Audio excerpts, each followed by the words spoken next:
ठीक है बच्चे, तो अब हम चलते हैं क्लास की तरफ और हमारे साथ जो बच्चे जुड़े हैं उनके हम 1 मिनट में नाम ले लेते हैं। हमारे साथ राजकुमारी वर्मा जी जुड़ चुकी हैं, अपेक्षा और क्या नाम है आकाश सिंह हमारे साथ। गुरुजी नमस्ते। नमस्ते बच्चा। अनुप्रिया यादव हमारे साथ जुड़ चुकी हैं। रामचंद्र वर्मा हमारे साथ जुड़ चुके हैं। मानसी मौर्य जुड़ चुकी हैं। सचिन एथलीट भी हमारे साथ जुड़ चुके हैं और शायद अवनेंद्र सिंह भी हमारे साथ जुड़ चुके हैं जिनका नाम है संस्कार सिंह। बहुत अच्छे बच्चे, आपका आप सभी लोगों का क्लास में स्वागत है, हार्दिक स्वागत है। अब हम चलते हैं क्लास की तरफ। करा विलोपन विधि से, तो विलोपन विधि की पहले आप तरीका जान लीजिए। हम सवाल को करते जाएंगे और आपको एक एक तरीका हम बताते जाएंगे, एकदम बेसिक से, और क्लास के एंड तक बने रहिएगा। क्लास महज 45 से 50 मिनट की आज होगी, क्योंकि चैप्टर बहुत बड़ा नहीं है ना बहुत छोटा है, तो एक क्लास में हम खत्म भी नहीं कर सकते और 2 क्लास से ज्यादा हम लेके जा नहीं सकते। तो 2 समीकरणें दी होती तो हमने कहा था कुछ नहीं, जब 2 समीकरणें दी हो तो एक को हम मान लेते हैं समीकरण नंबर 1 और दूसरे को मान लेते हैं समीकरण नंबर 2। पेन थोड़ा मोटा है तो हम पतला कर लेते हैं, ये हमारे हाथ का काम है। समीकरण 1 और समीकरण 2 हमने मान लिया। समीकरण 1 और समीकरण 2, पहला काम क्या करते हैं कि इन दोनों समीकरणों को हम इस हिसाब से अरेंज करते हैं, या तो x का गुणांक बराबर हो जाए या तो y का गुणांक बराबर हो जाए। क्या काम करते हैं, या तो x का गुणांक बराबर हो जाए या तो y का गुणांक। बच्चे यहाँ पर देखेंगे 2x है, यहाँ पर 3y है, तो आप बताएंगे किसको हम बराबर कर लें, क्या x वाले को बराबर कर लें या y को, आप बताएंगे, आपके हिसाब से होगा। लवकेश सायर जी हमारे साथ जुड़ चुके हैं बच्चे, स्वागत है आपका। बताएंगे क्या किसको हम बराबर कर लें, x को या y को, तो आप कहेंगे किसको, y को। चलो y को कर लेते हैं। तो y को बराबर करने के लिए हम क्या करेंगे, y को बराबर करने के लिए हमको कुछ करना पड़ेगा। क्या करना पड़ेगा, y को बराबर करने के लिए हमें 3 से गुणा करना पड़ेगा, 3 से गुणा करना पड़ेगा। और ये बात हमको लिखना पड़ेगा यहाँ पर कि समीकरण 1 को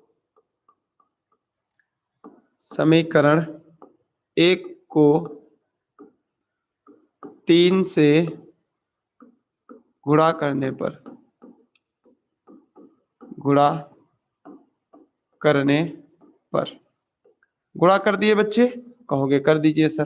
तो गुणा करने पर कितना आएगा, तो आप कहेंगे आएगा सर 3x प्लस लगा है 3y और बराबर 5 दिया, तो आप कहेंगे 15 होता है। नीचे वाली समीकरण को एज इट इज उतार लेंगे, यानी कि 2x माइनस का 3y और बराबर में कितना है, तो आप कहेंगे 4। एक प्यारी सी, सुंदर सी, अच्छी सी, न्यारी सी एक लाइन खींचेंगे, एक प्यारी सी लाइन खींचेंगे, ऐसे सुंदर सी एक लाइन खींचेंगे। और लाइन क्या करेगी, लाइन इसमें आपको बहुत मदद कराएगी। और मदद कैसी होगी, आप यहाँ से देखेंगे वो कैसी मदद करेगी। ये पेन समझ में ना आए तो आप पेन बता देना, या कुछ समझ में नहीं आता तो बता देंगे। क्या करते हैं, यहाँ पर देखो प्लस का 3 है, यहाँ पर माइनस का 3 है, तो ये दोनों आपस में कट जाएंगे। कट जाएंगे या नहीं, प्लस माइनस के होते हैं तो कट जाते हैं, कहोगे हाँ सर। जब चिन्ह ना बदला हो, एक प्लस हो दूजा माइनस का हो, तो यहाँ पर एक हम शब्द लिखते हैं, एक वाक्य लिखते हैं। वो वाक्य क्या होता है आप बताएंगे। जब चिन्ह नहीं बदला जाता है, अपने आप संख्याएं कट जाती हैं, तो हम लिखते हैं जोड़ने पर। क्या लिखते हैं, जोड़ने पर। दिखाई नहीं देगा तो बता देंगे जोड़ने पर। बताएंगे क्या दिखाई दे रहा है, नहीं दिखाई दे रहा। हाँ बहुत अच्छी बात, दिखाई नहीं देगा तो आप तुरंत बता देंगे सर दिखाई नहीं दे रहा।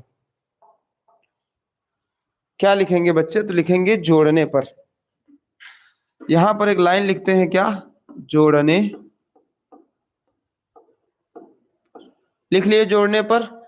जब जोड़ने पर लिख लिए तो बस जोड़ देंगे 3 और 2, तो आप कहेंगे सर 5, और साथ में x है तो x।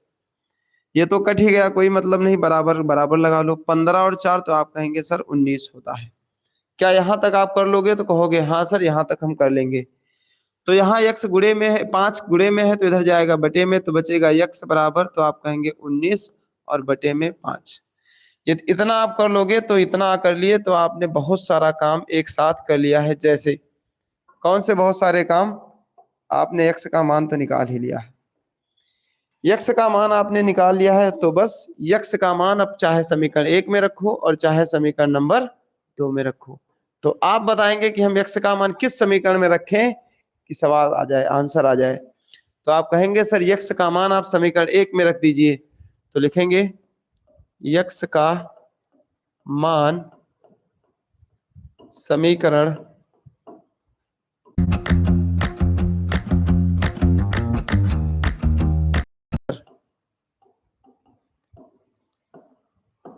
रखने पर समीकरण 1, ये 3 नहीं लिखेंगे क्योंकि ये 3 तो आपने बाद में बदलाव किया, इसको नहीं लिखेंगे। समीकरण 1 तुम्हारी क्या थी, तो आप कहेंगे x प्लस वाई बराबर 5, यही तो थी, x प्लस वाई बराबर 5। कहा हाँ सर एकदम बात आपने सही कही, यही समीकरण वो थी, यही था वो, क्या था। तो x की जगह पर आप मान रखेंगे कितना, तो आप कहेंगे सर 19/5 प्लस y की जगह y ही रहेगा और बराबर 5। कोई समस्या नहीं, तो कहेंगे हाँ सर कोई समस्या नहीं।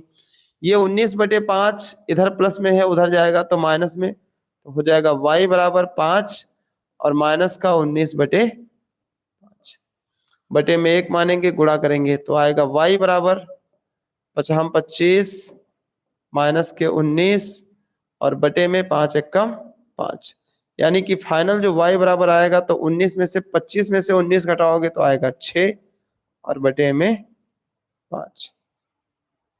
x का मान आ गया और y का मान भी आ गया, तो क्या लिखेंगे बच्चे, लिखेंगे अतः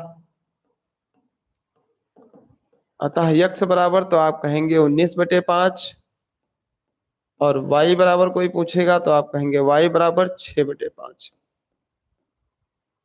जिनका भी आंसर जबरदस्त वाला आ चुका है वो बच्चे बहुत लाजवाब हैं, बहुत शानदार।